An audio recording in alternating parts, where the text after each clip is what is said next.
Job seeking के हवाले से लेट्स से आपकी इंग्लिश इतनी सही नहीं है तो आपको जॉब में भी आसानी हो जाती है। वो किस तरह से? आप सिस्टमैटिक वे से चल रहे हैं तो कनाडा आपको रिवॉर्ड करेगा, नवाजेगा, आपको पीआर मिलेगी, सिटीजनशिप मिलेगी, फैमिली आपकी सेटल होगी। आप अगर नए साल को लेकर प्लानिंग कर रहे हैं तो ज़रूर प्लानिंग के साथ आइए। बगैर प्लानिंग के आएंगे तो मुश्किलात आपके लिए ज़रूर होंगी। अगर आप अस्सलाम वालेकुम बाजीज़ एंड बाजीज़, तुहाडा अपना मेज़बान अली जन्नत all the way from Canada.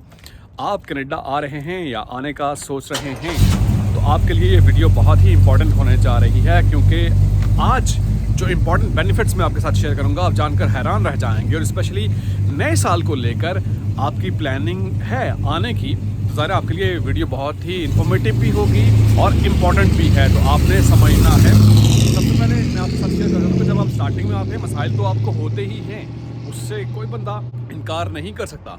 और उसका सोल्यूशन क्या है, किस तरह से आपने उसको टैकल करना है, वो भी मैं वीडियो के एंड में शेयर करूंगा आपके साथ। आपके लिए जानना वो भी बहुत ज़रूरी है। लेकिन सबसे पहले स्टार्ट करते हैं बेनिफिट से कि जब आप यहाँ पर आते हैं सबसे पहले अभी चूँकि विंटर सीज़न आने वाला है तो आपके जहन में बहुत सारे सवालात हैं विंटर को लेकर, स्नो को लेकर।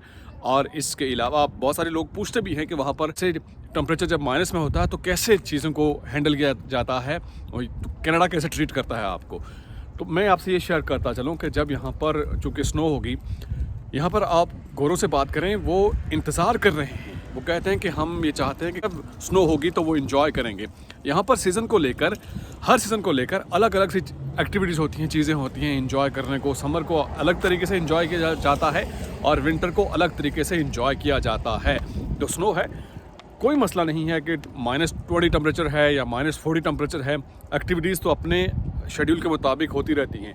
लेकिन यहाँ पर स्कीइंग रिजॉर्ट बने होते हैं, लोग निकल जाते हैं स्कीइंग के लिए, एंजॉय करने के लिए। और इसके अलावा स्नो को लोग बहुत ज़्यादा यहाँ पसंद करते हैं, एंजॉय करते हैं। आप लॉन्ग ड्राइव पे भी जा सकते हैं। मैं कहूँगा Canada all in one package है। लेट्स से आप नेचर को एक्सप्लोर करना चाहते हैं, आप यहाँ पर बीचेस की तरफ जाना चाहते हैं, आप लेक्स को एंजॉय करना चाहते हैं, आप कुदरती खूबसूरती को करीब से देखना चाहते हैं, तो यकीनन Canada is the best place and final destination for you guys. दूसरा, यहाँ पर जैसे कि हवा है, ये जानकर आप हैरान हो जाएंगे कि यहाँ पर जो एयर क्वालिटी इंडेक्स है वो इतना साफ़ है। लेट्स से वहाँ पर एशिया में एयर क्वालिटी इंडेक्स तकरीबन 300 से 400 होता है, और यहाँ पर पता है कितना होता है एयर क्वालिटी इंडेक्स? 1 से 2। इतनी ताज़ा हवा होती है, ये आपके लिए बहुत ही ज़रूरी होता है। आपके गुर्दे फेफड़े साफ़ हो जाते हैं। आप अगर वॉक करते हैं तो स्नो में भी लोग आकर बाहर थोड़ा सा एंजॉय करते हैं, बाहर की हवा लेते हैं, बहुत ज़रूरी होती है आपकी सेहत के लिए। ये भी एक तरह से बेनिफिट है मौसम को लेकर और वेदर को लेकर, चूँकि जो सीज़न है यहाँ पर उसको उसके अकॉर्डिंगली इंजॉय किया जाता है, तो परेशानी वाली कोई बात नहीं है।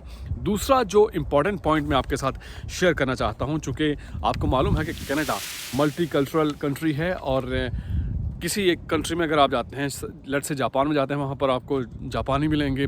जर्मनी में जाते हैं तो वहाँ पर आपको लैंग्वेज के हिसाब से जर्मन मिलेंगे, और फ़िलिपीन में जाएंगे तो ज़ाहिर है फ़िलिपिनो आपको मिलेंगे।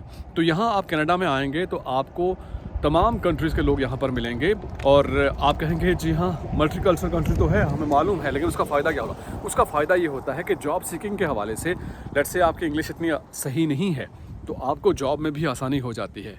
वो किस तरह से? लेट्स से यहाँ पर जो पंजाबी हैं, आप पंजाबी में बातचीत करेंगे तो आपके लिए आसानी हो जाएगी। इस तरह से फ़िलिपिनो हैं तो वो फ़िलिपिनो में ही बात करते हैं।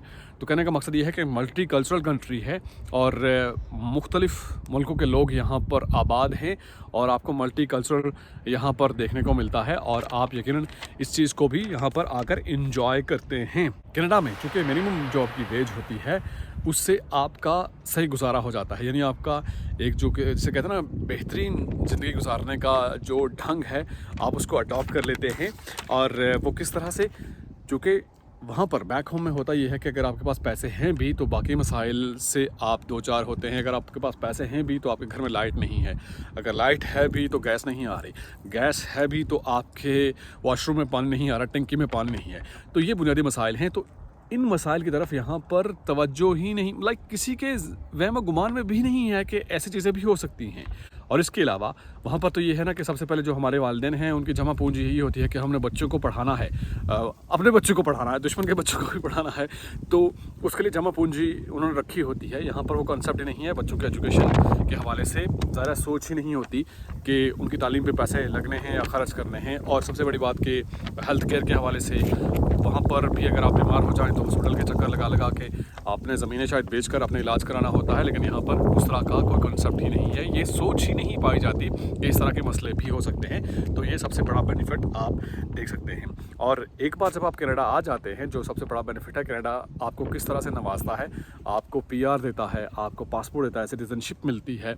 तो ये कनाडा आपको इस तरह से नवाजता है। आप आ जाते हैं, कोई आपको नहीं निकालेगा, बशर्ते ये कि आप किसी किस्म की कोई वायलेशन ना करें कानून के हवाले से। अगर आप किसी भी किस्म की क्रिमिनल एक्टिविटी में मुलव्वस होंगे तो ज़ाहिर है आपको उसके अकॉर्डिंगली सज़ा मिलेगी। लेकिन आप सिस्टमेटिक वे से चल रहे हैं तो कनाडा आपको रिवॉर्ड करेगा, नवाजेगा, और आपको पीआर मिलेगी, सिटीजनशिप मिलेगी, फैमिली आपकी सेटल होगी। आपके अंदर टैलेंट है तो कनाडा ज़रूर आपको जांचने का मौका देता है, आपको ग्रो करने का मौका देता है कि आप किस तरह अपने आप को आगे बढ़ा सकते हैं, एक्सेल कर सकते हैं। अगर आप बिज़नेस आइडिया है तो यकीनन आप मज़ीद ग्रो कर सकते हैं, आपकी स्किल है तो जॉब के हवाले से भी ज़ाहिर है आप ग्रो कर सकते हैं। लेकिन जो मैं इम्पॉर्टेंट बात आपसे शेयर करना चाहता था कि स्टार्टिंग में आकर आपको मसाइल तो होते ही हैं और ज़ाहिर है शुरू में मुश्किलात होती हैं, लेकिन एक दफ़ा अगर आप एडजस्ट होता जाते हैं टाइम के साथ साथ तो चीज़ें आपके लिए आसान हो जाती हैं। और ज़ाहिर आपकी पोटेंशियल के अकॉर्डिंगली ये मुल्क आपको रिवॉर्ड करता है। और जिसे कहते हैं ना कि आप जितनी मेहनत करते हैं तो मेहनत के मुताबिक ही आपको फल मिलता है।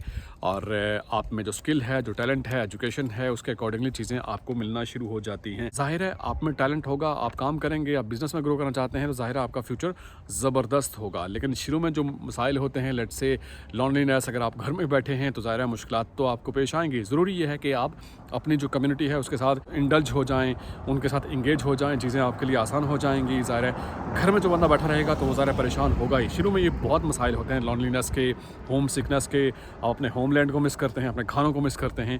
तो ऐसे में ज़रूरी ये है कि आप अपने आप को इंगेज रखें अपनी कम्युनिटी के साथ, तो ज़ाहिर है चीज़ें आपके लिए आसान हो जाएंगी जॉब सीकिंग के हवाले से भी। तो इस तरह से कनाडा आपको रिवॉर्ड करता है।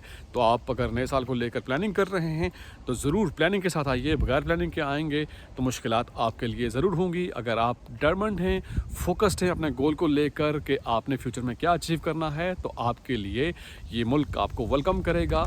और this is the land of opportunity, और ये आपको कहेगा वेलकम टू कनाडा। यहाँ आएँ और ग्रो करें और अपना मुस्तकबिल बनाएं।